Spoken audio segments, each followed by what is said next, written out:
이제 7페이지 유동자산 7페이지의 12번부터 보겠습니다. 그러면 지금까지 했던 거는 그 물건을 외상으로 팔아서 주로 앞에서 지금 외상 매출금이 나왔죠? 외상 매출금으로 했다가 이제 그 뒤에 뭐 반품을 당한다거나 깎아준다거나 그런 이슈까지 정리를 해봤어요. 이제 그 다음 주제는 어음이 나오네요. 약간 좀 원래 어음이 이렇게 생기진 않았는데 그냥 그쪽에서 한글 파일로 만든 것 같아요. 근데 네, 그냥 참고만 하시면 될 것 같고 그냥 뭐 이런 느낌이구나.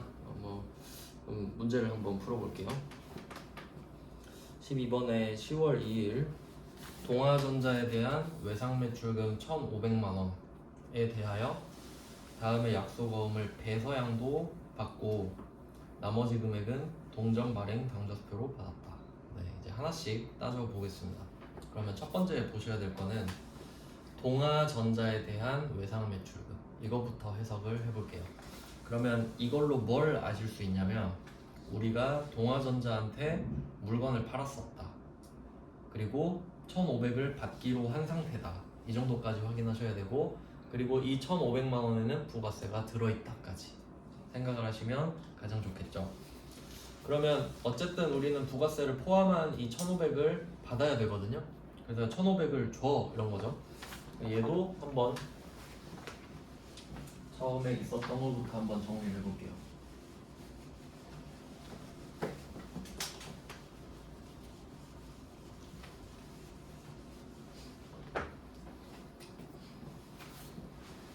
네, 동아전자가 지금 거래처가 되고요. 외상 매출금 1,500을 만든다고 해보면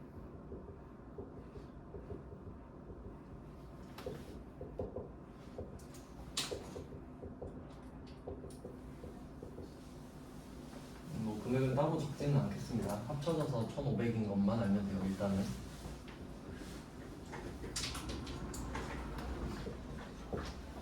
일단은 이런 회계 처리가 있었다라는 걸 알 수 있고, 그리고 뭐 아까 참고로 말씀드렸다시피 얘는 물건을 파는 거래고 부가가치세가 반드시 있기 때문에 메인 매출 전표에 적을 거잖아요. 이 거래를. 그러면 그 메인 매출 전표에 입력할 때는 거래처를 적는 칸이 있기 때문에 동아전자라고 적었을 거거든요. 그렇기 때문에 메인 매출 전표 붕괴에는 제가 거래처를 따로 적진 않는 거예요. 왜냐하면 여러분이 실제로 그렇게 하시니까. 철저하게 실무랑 똑같이 지금 알려드리는 거예요. 그럼 이건 이미 있었고요. 그럼 여러분은 이 외상 매출금을 받고 싶죠.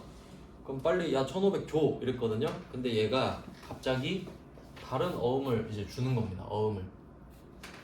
그럼 어음을 주니까 우린 이렇게 생각하겠죠. 지금 동아전자거든요, 얘가. 그럼 동아전자 얼굴을 지금 우리가 보고 있는 겁니다. 얘가 나한테 1,500 주기를 지금 기대하고 있는 거예요. 근데 얘가 어음을 내미는데 어음에 평화산업이라 써 있는 거예요. 이거 표시할까요? 발행인 평화산업. 붉은 글씨체도 있죠. 볼드체로 돼 있는 거 표시하시면 되겠습니다. 그러면 상황 판단을 한번 해볼게요. 그러면 지금 순서가 어떻게 되냐면 동아전자라는 회사가 있고 여기에 보니까 지금 이 자리엔 없거든요. 지금 이 자리엔 나랑 동아전자밖에 없죠. 근데 갑자기 평화산업이라는 애가 이름은 등장했습니다. 지금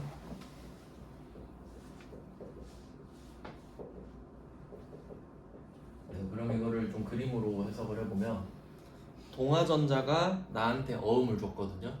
근데 평화산업이라고 써있죠.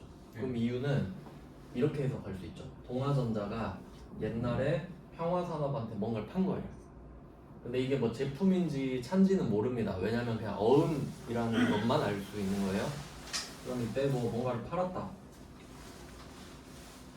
매출이든 뭐 처분이든 발생했겠죠. 근데 이때 평화산업이 그런 거예요. 아 지금 내가 돈이 없으니까 일단 어음 맡겨놓고 일단 뭐 3달 뒤에 주겠다 이런 식으로 해놓고 끝낸 겁니다. 그래서 약속어음을 준 거죠.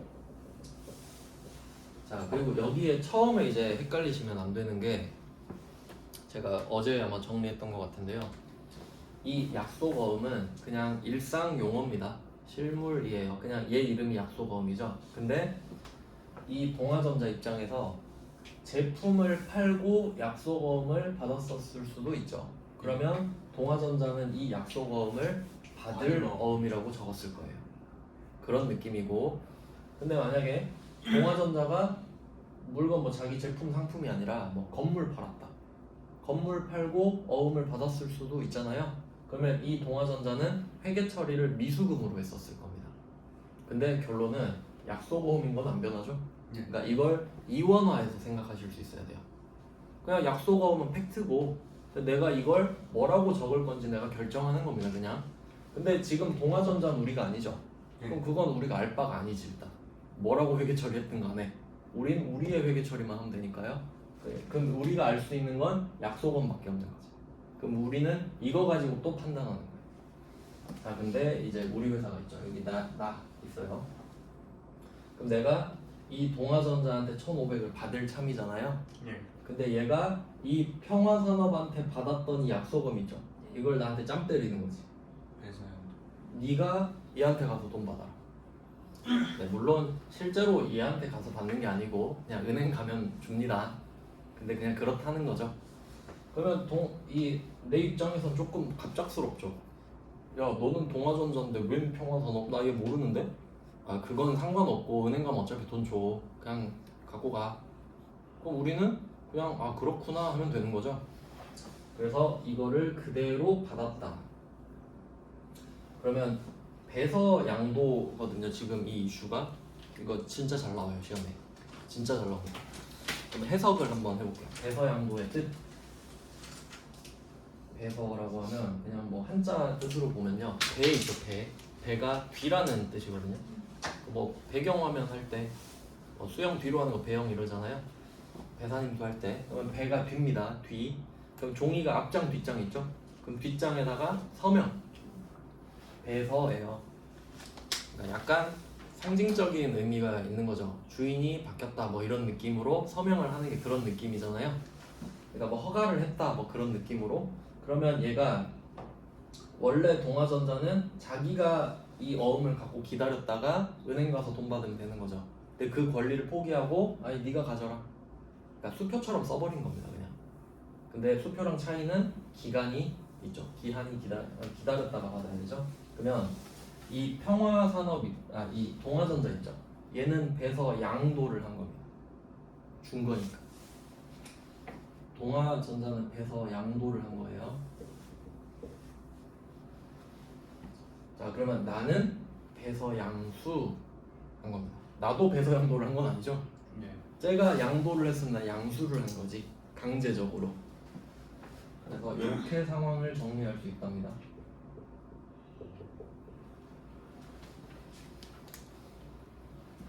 그러면 그 엄밀히 따지잖아요. 이 문제에서 배서양도 받고 라고 돼 있죠. 그럼 이게 배서양도인가요? 여기다 배서양수라고 적으셔야 되는 거죠. 배서양도를 받았으면 내가 배서양도 한 거 아니죠? 그러니까 지금 나는 배서양수구나 이걸 판단하셔야 된다. 네, 이 글자 보고 난 지금 배서양도를 하고 있어 이러면 안 돼요. 항상 생각하셔야 됩니다. 그래서 이렇게 상황이 정리가 됐고요. 그냥 이럴 수 있구나 라고 보시면 됩니다. 그럼 이제 이거 가지고 붕괴를 해볼게요. 그럼 우리 입장에서는 이 외상 매출금을 없애고 돈을 받는 거니까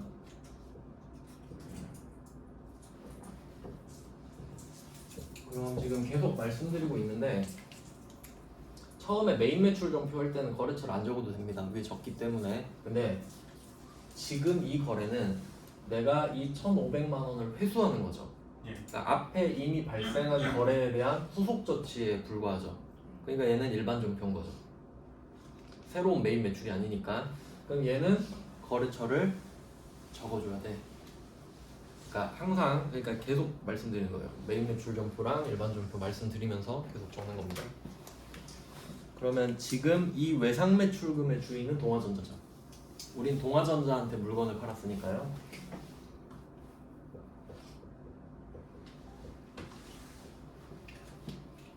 네, 이렇게 됩니다. 그리고 뭘 받았는지 생각을 해볼게요. 약속어음 1,000만 원짜리 받았죠. 그러면 우린 이렇게 생각하면 돼요. 동화전자가 나한테 어음을 주는 게 정상이죠. 근데 평화산업이라고 적힌 어음을 받은 거죠. 근데 뭐 그 이러나 저러나 상관 있나요? 나한테 그냥 어음이면 된 거지. 그렇기 때문에 나는 여기서 제품 매출을 한 대가로 어음을 받았다만 적으면 돼요. 그럼 받을 어음인 거지. 누구 명의인지는 상관없어요. 어음을 받았다라는 게 중요한 겁니다. 그러니까 받을 어음이 얘 때문에 결정이 되네요. 그러면 이 문제에서 사실 그 사실을 알 수 있을까요? 제가 지금 제품 매출이라고 적어놨잖아요. 근데 이 문제에서는 제품 매출이라는 걸 알 수 있나요? 아니요. 없죠. 근데 이건 어때요? 동아전자에 대한 외상 매출금. 이것 자체가 제품이나 상품을 팔았다는 전제가 되죠. 예. 그러니까 외상 매출금에서 매출 있죠. 매출자를 표시하셔야 돼요. 이거 보고 아 우리는 제품 매출 아니면 상품 매출을 했구나. 억지 아니죠? 네, 이렇게 판단하시는 거예요. 그래서 외상 이 제품 매출을 그냥 임의로 적었는데 제품은 모르지만 매출은 확실한 겁니다. 그럼 우리는 이걸 가지고 또 판단하는 거지. 매출 가지고 외상 매출금인 걸 알았으니까 매출 가지고 받을어음인 것도 알 수 있는 겁니다. 그래서 받을어음을 적어줍니다. 근데 나는 1,500 받아야 되는데 어음에는 1,000만 원이라고 써있죠. 자 그리고 이제 정리해 주실 게 있어요. 그럼 원래는 이 어음도 동아전자한테 받는 게 맞잖아요. 예. 근데 우리 동아전자한테 못 받죠. 이 돈 평화산업한테 받아야 되죠. 그러면 받을 어음에는 평화산업이라고 꼭 써주셔야 됩니다.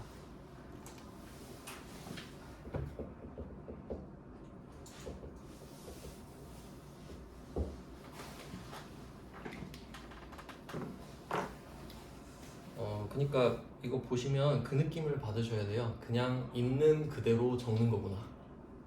내 뭐 사적인 감정 개입 없이 그냥 있는 그대로 규칙대로 공식대로. 자 그러면 우리는 500을 더 요구해야겠죠. 야 500이 비잖아 500 더 갖고 와 하니까 얘가 아 그건 현금을 딱 내미는 거죠.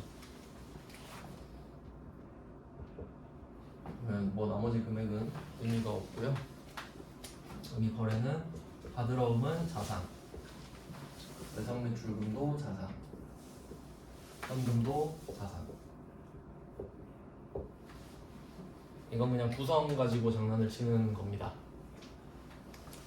그러면 만약에 이 문제가 배서양수가 아니었다고 가정해볼까요? 평화산업 그런 거 없어요.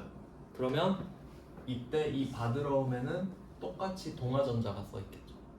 지가 만들어서 줬을 테니까 뭐 그 정도 차이가 있는 겁니다. 그래서 이 문제 포인트는 여기다가 평화산업에 표시를 해두시면 돼요. 배서양수는 그러니까 이렇게 생각하시면 됩니다. 나중에 여러분이 배서 양도도 하실 수 있거든요. 당연히 그렇겠죠.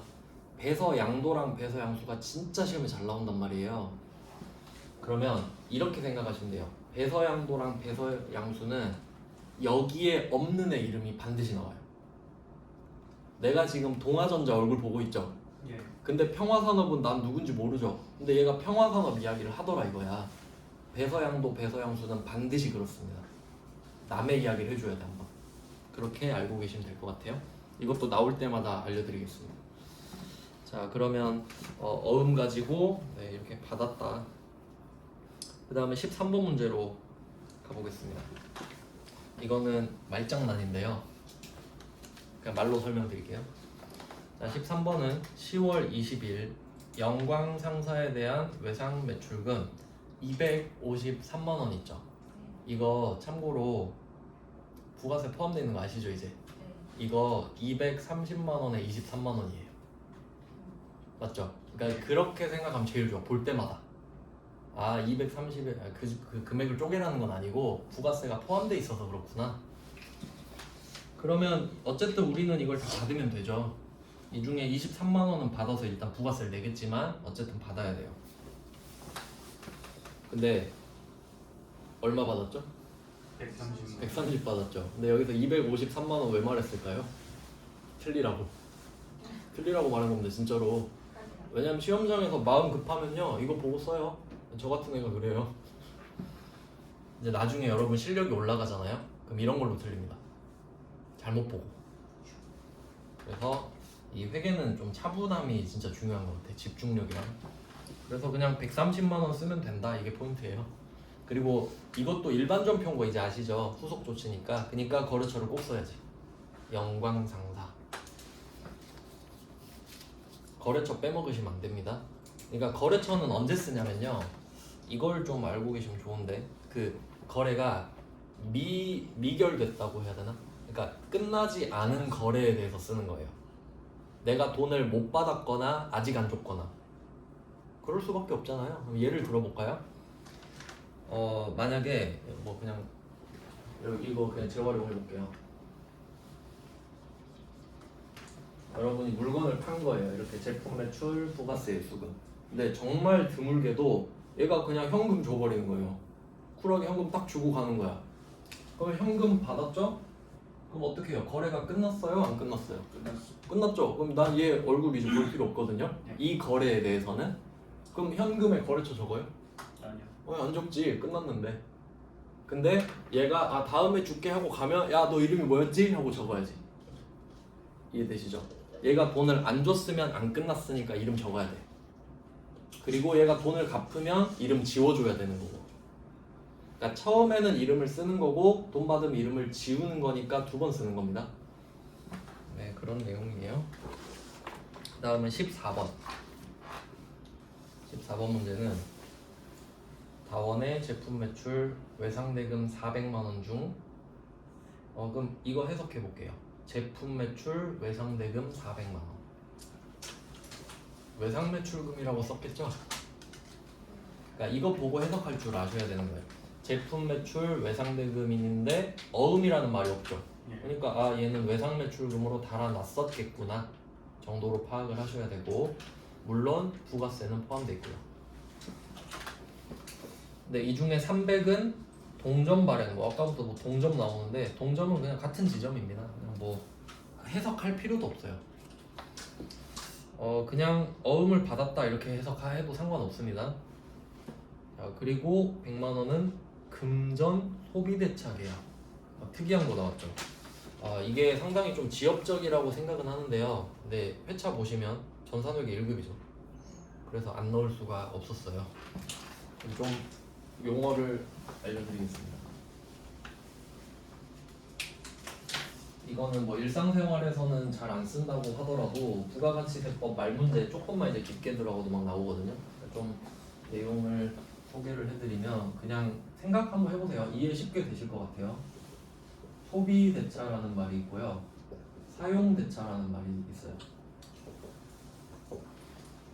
자, 소비랑 사용, 소비대차, 사용대차, 소비, 사용. 네. 이 두 개가 비슷해 보이지 않나요? 소비한다, 사용한다? 근데 좀 엄밀히 따지면 다른 게, 이 소비대차는 어떤 느낌이냐면 지금 여기 금전 소비대차 돼 있죠. 근데 기본적으로 대차는 빌려주고 빌리는 걸 말을 해요. 그러니까 부동산 임대차 거래 이런 거 들어보셨죠? 부동산을 빌려주고 빌리고. 그럼 여기서는 금전 대차인 건 아시겠죠? 근데 왜 소비가 붙냐면 정확하게 따지면 이거예요. 여러분이 만약에 친구한테 돈 빌려주잖아요. 100만 원 현금으로 빌려줬다 할게요. 그러면 그 돈을 나중에 100만 원 받을 거 아닙니까? 내가 100만 원 받을 때 빌려줬던 그 지폐 그대로 받나요? 똑같은 100만 원을 얘가 써버리고 똑같은 100만 원을 어디서 구해서 갖다가 갚죠. 이제 그게 소비예요. 소비를 해버렸잖아. 내가 준 거를 다 써버렸죠. 그리고 새로운 100만 원을 어디서 구해서 날 갖다 준 거죠. 그러니까 원래 물건이 없는 거야. 그게 소비대차예요. 써버리고 똑같은 걸로 다시 갚는 거. 그러니까 약간 돈이나 주식 이런 거 있죠. 주식도 막 이렇게 사고 팔았다가 다음에 다시 사서 주고 뭐 이런 식인 거잖아요. 그러면 사용대차는 뭘까? 부동산 임대차 거래 생각해보세요. 내가 건물 빌려주면 그 건물 그대로 쓰고 그대로 반납하죠. 그건 사용대차. 안 어렵죠? 이런 거 있으면 진짜 아는 척하기 좋아요. 어디 가서 금전은 소비대차지 뭐 이런 식으로 그냥 설명은 안 해주고. 그래서 그냥 그런 말을 하는 거 아시겠죠? 그러면 솔직히 소비란 말 빼고 상관없죠. 그냥 금전대차잖아요. 그러니까 안 어려운 거예요. 그래서 뭐 내용은 그냥 간단하게 설명을 드렸고, 그럼 이제 외상 매출금이 없어진다 이것부터 그냥 시작을 할게요.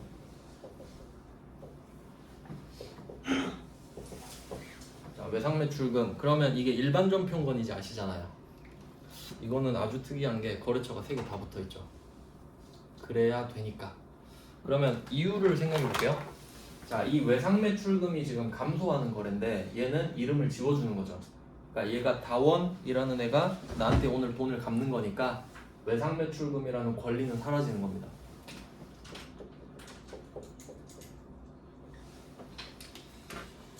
그러면 일단 이거 400을 줄여놓고요. 나는 이 권리가 사라지는 거죠. 대신에 우리는 요구할 수 있겠죠. 빨리 400만 원 갖고 와. 근데 얘가 무슨 말을 하냐면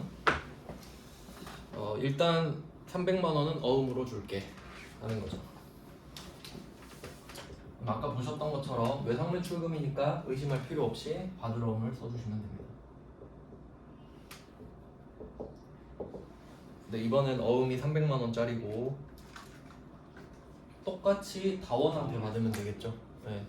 그러니까 기간을 그냥 연장한 거라고 보시면 되고 아니면 조금 확실하게 했다고 하셔도 되고. 제가 저번에 말씀드렸던 거 있죠. 처음에 우리가 400만 원짜리 물건을 보낼 때는 외상 매출금으로 달아놨다가 상대방이 검수가 끝났다고 어음을 보내면 그때 바꾸는 이런 느낌이라고 보시면 됩니다. 이게 정상적인 절차인 거죠. 자, 그러면 얘는 또 자산이 증가했어요. 자, 근데 나머지 100만 원은 이런 겁니다. 이 다원이라는 회사가 너무 어렵대 지금. 어려우니까 그러니까 이 외상 같은 경우는 무이자거든요. 이자가 없어요. 그러니까 이걸로 해놓으면 그 사는 사람이 좋은 거예요. 왜냐면 돈을 늦게 줘도 되니까 물건은 이미 받았는데. 근데 이렇게 근데 보통 제가 알기로는 그 상도덕이란 게 있잖아요. 그러니까 무이자다 보니까 그래도 6개월 안에 갚아주는 그런 게 있는데 얘네가 너무 힘들어서 못 갚겠다고 하는 거야. 그러면 우리가 이렇게 말을 하는 겁니다. 그럼 차용증 써라. 이자 받을란다 나. 이렇게 바뀌는 거예요 태도가. 그러니까 이게 돈을 받을 명분이 400이 있잖아요. 근데 300은 얘가 어음으로 했죠 어쨌든. 그럼 얘는 무이자가 이어지는 거예요. 맞죠? 거래가 지금 그 연장된 거니까 외상이. 근데 100만 원은 내가 물건을 판 게 아니라 돈을 빌려주는 거로 바뀌어버린 겁니다. 그럼 이제는 우리가 정당한 이자를 요구할 수 있는 거예요. 기간도 늘리는 거고. 그래서 여기 1년으로 돼 있죠. 그럼 이거 가지고 또 무슨 생각하셔야 되냐면 이 문제가 지금 11월 5일이죠. 그럼 돈을 1년 뒤에 받는 거죠. 내년까지 받죠.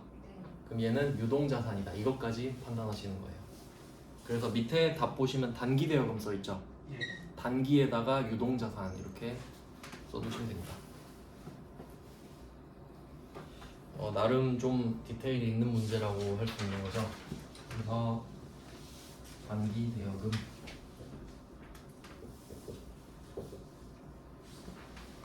그러면 단기 대여금도 돈을 받아야 되는데 아직 못 받은 거니까 여기도 다원을 써주는 겁니다.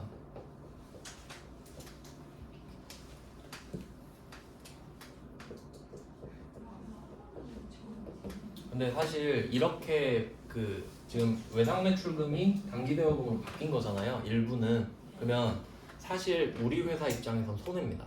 왜냐면 주주들은 외상 매출금이랑 받으러움이 많은 걸 선호하거든요. 그렇겠죠. 여러분이 삼성전자 주식 샀으면 삼성전자가 외상 매출금 받으러움이 많은 게 좋지. 근데 그걸 줄이고 대여금으로 바꿔버린 거잖아요. 그러면 대여금 하면 너 돈놀이 하네? 이렇게 보거든요. 그러니까 대외적 이미지는 안 좋아지거든요. 하지만 우리는 그냥 이자를 받겠다는 의지로 바꾼 거예요. 그냥 뭐 크게 생각하면 그런데 우린 뭐 문제만 풀면 되죠. 그래서 이 문제는 좀 특이하게 거래처가 다 붙어있다 보시면 되겠습니다. 이제 다음 페이지로 넘어가 보시면은 지금 15번 문제가 왜 이렇게 됐는지 모르겠는데 원래 이 안에 글자가 있거든요. 제가 따로 좀 불러드릴게요. 이게 그 한글 파일을 PDF로 바꿨는데 이렇게 돼버렸더라고요. 한글 파일은 살아있는데 제가 그 안에 내용을 중요한 것만 3개만 불러드릴게요. 따로 옆에 뭐 빈칸 있죠? 왼쪽 오른쪽에다 적어두세요. 지급기일 15번 문제입니다. 지급기일 2021년 8월 20일.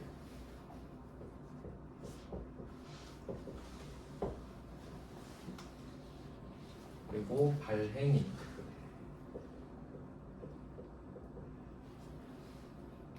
발행일 7월 15일 2021년 7월 15일.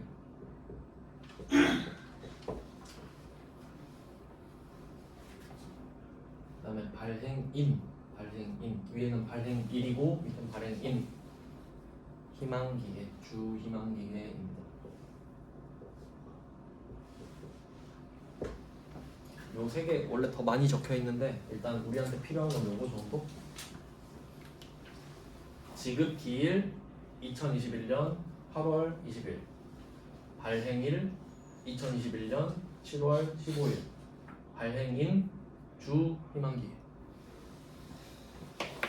그래서 원래는 이 양식을 넣은 이유가 실제로 이렇게 생겼거든요. 그래서 보여드리려고 넣었는데, 그래서 사실 이 자료 만들 때는 아까 7페이지에 나왔던 그 약간 조악한 양식이 좋더라고. 안 깨져가지고. 그래서 한 개씩 넣기를 잘했다는 생각은 해요. 그러니까 대충 근데 이게 약간 노란 느낌이 나면서 상품권 같이 생긴 그런 느낌인데 좀 아쉽네요. 조치를 좀 취해야겠습니다. 근데 이것만 적어 놓으시면 문제는 풀 수 있어요. 그러면 매출거래처인 희망기계의 외상매출금 650, 역시 부가세 포함되어 있고요. 이거에 대해서 전자어음을 받았다. 어음도 이제 전자 형태로 많이 바뀌고 있는 추세입니다. 나머지 금액은 보통예금으로 받았다, 이렇게 되어 있습니다.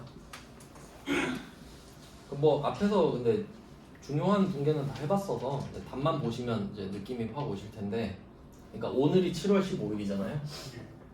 발행일. 지급기일은 뭐 한 달 뒤 정도 되겠네요. 그럼 우리는 이날까지 기다렸다 은행 가서 돈 받은대요.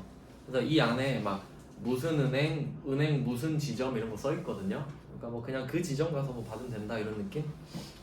근데 뭐 그런 절차는 안 물어보니까, 그러면 이제 답을 보시면 똑같아요. 별거 없습니다. 그냥 그림 보라고 넣어 놓은 건데 답은 되게 간단하죠?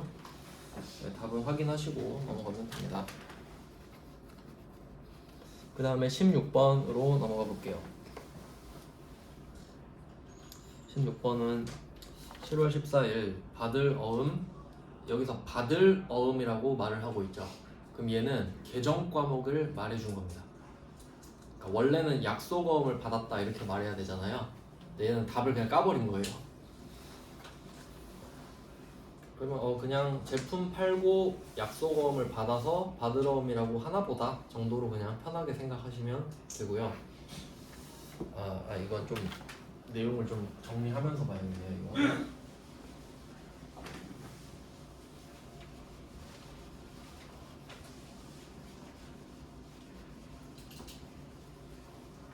이거 지금 매출채권 주제를 좀 정리하면서 보겠습니다. 매출채권 중에 수취채권을 보고 있는데요. 수취채권은 개념이고 그 안에 계정 과목이 외상매출금이랑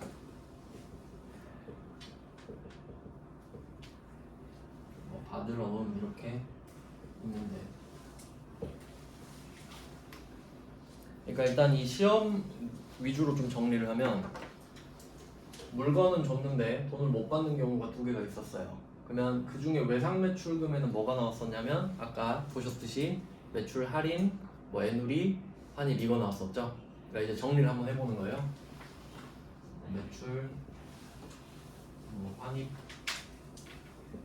애누리, 할인이 나왔었구나. 이 시험에선 그렇게 내는구나. 주로 외상매출금과 짝을 이뤘었죠. 물론 받으러움이랑 낼 수도 있겠는데 그냥 이 시험에서는 이렇게 내는구나 정도. 그 다음에 받으러움에서는 배서, 양수, 배서, 양수, 배서, 양도 이렇게 나올 수 있겠죠. 근데 지금은 받는 거다 보니까 배서, 양수 문제를 넣은 거예요. 배서, 양도는 내가 줘야 되잖아요. 그럼 그때는 물건을 사야 되거든요. 그러니까 지금은 받는 쪽으로 했을 때 배서, 양수 이렇게 했습니다. 그러니까 지금 우리가 여기까지 한 거예요.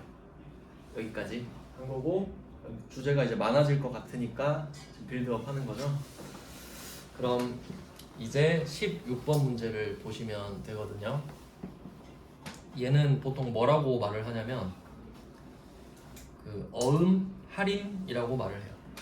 어음 할인. 그래서 16번의 키워드는 어음 할인 이렇게만 표시하시면 돼요. 어음 할인.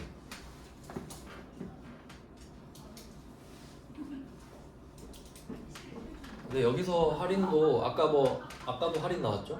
싸게 판다 이런 느낌이거든요. 그러니까 이거를 좀 쉽게 좀 설명을 드리면 이거 어음 깡입니다. 실제로 그렇게 말하기도 해요. 어음 깡. 깡이 뭔지 아시나요? 약간 느낌이 좋지는 않죠? 그냥 예를 한번 들어볼게요. 뭐 카드깡 이런 말이 있거든요. 카드깡. 이런 느낌이라고 그냥 설명드리는 거예요. 예를 들면은 내가 지금 현금이 하나도 없어요. 제가 그렇다고 칠게. 현금이 하나도 없어서 뭐 먹고 살아야 되잖아. 지금 생활비가 없어요. 근데 신용카드 한 장이 있는 거야. 예를 들어 퇴사 전에 만들어 놓은 신용카드 한 장. 그럼 내가 돈이 없으니까 뭐 이걸로 뭐 맥북 같은 거 있죠. 그 애플 맥북 이런 거 500만 원짜리를 12개월 할부로 딱 긁은 거예요. 그러면 나한테는 맥북 500짜리가 있죠. 그럼 이걸 산 이유는 이게 잘 팔리니까예요. 그리고 이거를 당근에 480에 팔아요. 그럼 현금 480이 생겼죠. 왜냐면 500에는 못 팔잖아요. 새 거가 500이니까. 그러면 여러분은 이제 어떻게 돼요? 현금 480이 생겼죠. 네. 그리고 이걸 12개월 동안 갚아 나가면 시간을 벌 수 있죠. 이게 깡이에요. 이런 느낌인 거야. 자, 그럼 이걸 어음 깡으로 바꿔볼게요. 그리고 이제 문제를 보는 겁니다. 자, 16번이죠. 16번에 7월 14일. 그러면 교보 상사한테 물건 팔고 어음을 300, 지금 300짜리를 받았어요. 그럼 여러분은 뭐 몇 달인지 모르겠는데 기다렸다가 300을 받아야 되죠. 근데 나 지금 생활비가 없는데 지금 직원 월급 줘야 되는데 어떡하지? 이렇게 된 거죠. 그 은행에 가. 일단 은행 가가지고 아, 저 돈이 좀 급한데 이거 팔게요. 어음. 이런 거예요. 그럼 현금에 빨리 팔아버리는 겁니다. 그러면 싸게 팔아야겠죠, 당연히. 그게 어음깡이에요. 근데 전산회계 1급 교재 이것은 어음깡이다 그러진 않겠죠. 그러니까 어음 할인 이게 고급스럽게 표현을 하는 거예요.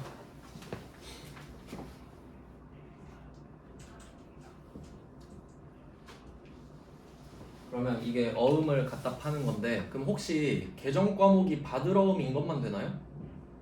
미수금으로 돼 있는 것도 당연히 가능하겠죠. 은행이 알 바예요. 내가 받으러음으로 했는지 미수금으로 했는지 전혀 상관없죠.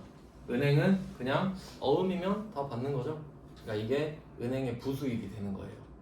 왜냐면 지금 얼마에 팔았는지 보세요. 276만 원에 팔았죠. 그럼 은행은 기다렸다 24만 원 먹는 거네. 그러니까 시간으로 돈 버는 거예요. 그러니까 돈 먹고 돈 먹기 아닙니까? 그래서 은행이 돈을 많이 벌죠. 돈 많으면 시간이 돈을 벌어주니까 이게 부수입이 돼요. 근데 디테일이 있습니다. 여기서 중요한 거는 은행은 바보가 아니라는 거예요. 당연하죠? 그럼 왜 이 말을 하냐면 16번이랑 17번이랑 보시면 둘 다 뭐 어음, 할인 이렇게 있어요. 17번도 표시해 보실래요? 어음, 할인. 16번도 어음, 할인. 17번도 어음, 할인. 똑같죠? 묶어두세요. 근데 왜 두 문제를 넣냐면 16번은 매각 거래라고 돼 있고요. 17번은 차입 거래라고 돼 있어요. 표시해야겠죠? 비교. 그럼 일단 결과적으로 말씀을 드리면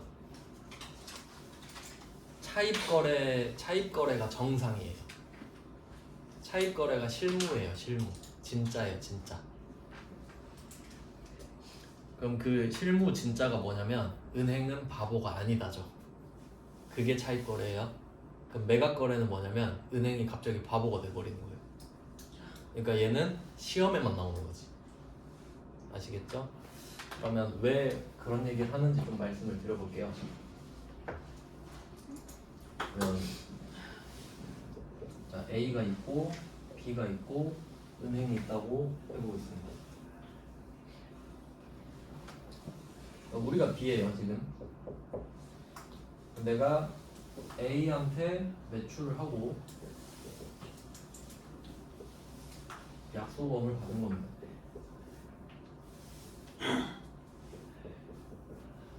이런 상태예요. 이렇게 돼 있는 겁니다. 그럼 지금 16번은 교보상사가 A인 거죠. 우리가 B니까 A한테 물건 팔고 A한테 어음 받았다. 여기까지는 안 어렵죠? 근데 내가 지금 급전이 필요해. 그래서 이걸 그대로 갖고 갑니다. 이걸 갖고 가서 살 의향이 있는지. 물론 외상 매출금도 팔 수는 있거든요. 어음보단 좀 어렵죠. 왜냐면 그냥 뭐 구두로 팔기로 한 거니까. 그래서 보통 어음이 나오는데, 자 그럼 은행이 이거를 딱 보고 300만 원이네요. 그러면 뭐 이거 계산식도 있거든요. 저는 이거 계산도 해야 되는데, 근데 여긴 그냥 알려주죠. 현재 뭐 이자율 어쩌고 저쩌고 막 구해요. 할인율 이런 게 있어요. 근데 어쨌든 은행이 부른 가격이 276만 원이죠. 그럼 우리는 어떻게 해요? 울며 겨자 먹기로 팔아야 되죠. 근데 그게 문제가 아니라 은행은 그 전에 무슨 말을 하냐면, 이거 276만 원을 드릴 수는 있는데 하나 더 걸어요. 그러면 은행은 이 생각을 하는 거예요. 나중에 이 어음을 들고 있다가 얘한테 갈 거 아니에요. 그리고 300을 요구하겠죠. 근데 최악의 상황은 뭘까요? 아니요. 부도지. 지급 거절. 저 돈 없어요. 이래버리면, 배째 이래버리면 은행은 그 얘기를 하는 거예요. 내가 일단 276만 원 주는데 내가 나중에 갔는데 얘 부도나면 어떡하지? 그럼 네가 책임져야겠지. 이런 거예요. 그러면 우리는 어떻게 해요? 책임진다 해야지. 안 그러면 안 산다는데. 왜냐면 은행이 바본가요? 그런 위험을 지고서 276만 원을 산다고? 저라면 안 사요. 부도 될 것까지 생각하면 예를 들어 한 뭐 100에 산다 이래버려야죠. 맞죠? 그러면 은행이 정상적인 정신머리를 갖고 있으면 네가 AS 해줘 확답을 받고 팝니다. 맞죠? 예. 그러면 우린 이걸 판 게 아니에요. 빌린 거예요. 왜냐면 여러분이 이런 거예요. 당근마켓에서 막 아이폰 안 쓰는 걸 팔아요. 팔기로 했어. 근데 상대방이 이거 나중에 고장나면 고쳐주세요 이런 거야 나한테. 그럼 내가 얼떨결에 에 이런 거야. 그럼 이거 판 거예요? 아니에요. 난 돈 빌린 거예요. 왜냐면 이 사람 아이폰 고장나면 내가 고쳐줘야 되거든. 그러면 아이폰을 담보로 맡기고 돈 빌린 거랑 똑같죠? 예. 은행한테도 똑같다 이거예요. 은행한테 이런 거야. 저 300짜리 어음 있어요. 보세요. 그럼 은행이 그럼 나중에 300 받으시겠네. 그럼 그거 봤으니까 276만 원 빌려드릴게. 24만 원은요? 선이죠. 이런 거야. 이게 정상적인 거래요. 그러니까 명동 김노인이랑 똑같은 거예요. 은행도 이자율만 다른 거예요. 자, 그러니까 차입 거래가 정상이지. 그럼 우리는 어음이 없어지는 건가요? 아니요. 은행은 내 어음에 관심이 없어요. 그냥 그래 어음 봤으니까 300 받는다 치고 276만 원 빌려줄게. 이게 정상이라고. 그래서 17번부터 보시면 17번이 차입거라고 맞죠? 금액이 달라서. 그럼 17번 같은 경우는 금액이 좀 다른데 1945만 원을 빌려주는 게 되는 겁니다. 그러면 원래는 근데 여기서 포인트는 2천을 갚아야 돼. 왜냐면 원금은 2천이거든요. 그래서 아까 말씀드린 대로 그럼 나머지 55만 원은요? 그러니까 이자, 선이자를 떼버렸다. 그럼 우리는 1945만 원을 받아서 2천을 갚아야 되는 상황이죠. 그렇기 때문에 나머지가 순자산의 감소로 이자 비용이 되는 겁니다. 뭐 이런 식으로 이게 정상인데 제가 알기로 처음 냈습니다. 지금 이 세무이거 108회에서. 왜냐면 옛날엔 찾아도 없더라고요. 그래서 이제 있길래 바로 넣었어요. 그래서 이게 조금 심화입니다. 17번이 심화. 답이 좀 어려운 편이에요. 그래서 좀 적어 놓으신다면 정상 이 은행이 정상인 정신머리가 정상이면 그럼 16번 문제로 제가 그 금액을 좀 각색해 볼게요. 여러분 헷갈리시니까. 16번 문제로 한다고 하면 단기 차입금 300 이렇게 되는 거예요. 은행한테 300을 빌렸다 이렇게 되는 거죠. 그럼 여기서는 답이 교보상사인데 여기서는 이제 진주은행이 나와야 돼요.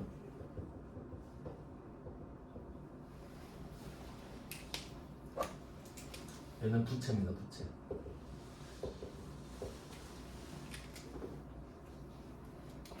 그리고 차변에는 276만 원만 들어오는 거죠.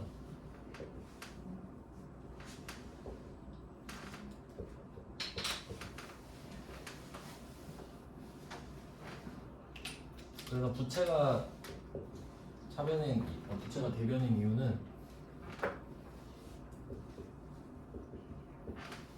일단은 내가 돈이 차변으로 들어오니까 그 돈의 내용이 뭐냐를 오른쪽에 적어줘야 되거든요. 갚을 돈이다 이렇게 적을 수도 있고, 그리고 그 부채가 이제 대변인 이유는 저는 이렇게도 생각을 했어요. 자산의 감소가 대변이죠. 그러니까 어차피 부채로 찍히면 자산 감소하잖아요. 언젠간. 그러니까 같다고 생각하셔도 되고. 그러니까 이 금액이 언젠간 자산의 감소로 바뀔 테니까. 자, 그러면 이제 순자산 감소가 이자 비용이 되겠죠. 금액은 찾으실 필요 없겠고. 네, 이렇게 하면 차입거래. 이게 정상. 은행이 바보가 아닐 때. 자, 그럼 이제 은행을 바보로 바꿔볼게요. 은행은 이제 바보예요. 부도 나도 지가 책임지겠대요. 그럼 우린 좋죠? 그럼 이거 먹고 떨어져라. 받으러움 없애버립니다. 내 받으러움이 아니죠, 이제. 이제 네 거잖아요. 그럼 받으러움은 너한테 줘버리는 거예요. 대변에 받으러움. 그래서 얘는 차입거래. 매각거래는 은행이 바보로 바뀌었어요. 근데 보통 예금이 들어오는 건 똑같죠.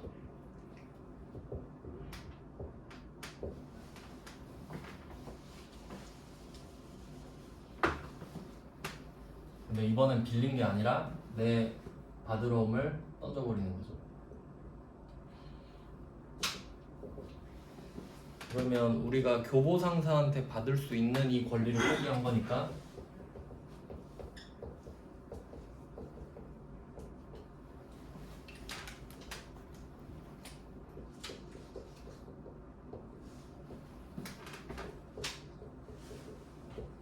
이게 매각이 돼버리는 거예요. 그러니까 내가 이제 이거에 대해 아무런 AS를 할 필요가 없을 때 매각이라고 하는 거예요. 그럼 이제 네가 알아서 할 수 있을 때 매각입니다. 근데 얘가 AS를 요구한다? 그럼 우리는 이게 판 게 아니라 이걸 잠깐 빌려준 대가로 돈을 빌린 거라고 보는 거죠. 이거 진짜 회계에서 중요하거든요. 그래서 이 개념이 나와서 이걸 설명을 해드릴 수 있어요. 드디어. 옛날에는 말하면서도 근데 시험엔 안 나와요 막 이랬거든요. 근데 나왔다 이제 드디어. 나 자신 있게 말할 수 있어요. 근데 이제 얘는 받으러움에 대한 할인료, 그러니까 얘는 돈을 빌린 거에 대한 대가니까 이자 비용이라고 하는데 얘는 어음을 싸게 판 손해 이렇게 되는 거죠. 그래서 이름 보시면 매출채권 처분 손실로 돼 있죠. 이거 어쩔 수 없이 외워야 돼요. 이런 거 물어보는 거니까. 매출채권 처분 손실 뭐 금액은 상관없고.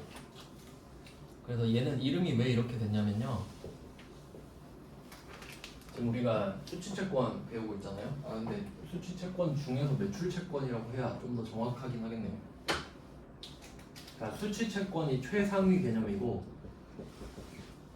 수취채권은 시간만 지나면 받을 수 있는 모든 돈을 말을 하는 거고 그 중에 내가 매출을 한 대가로 받을 수 있는 건 매출채권인 거거든요.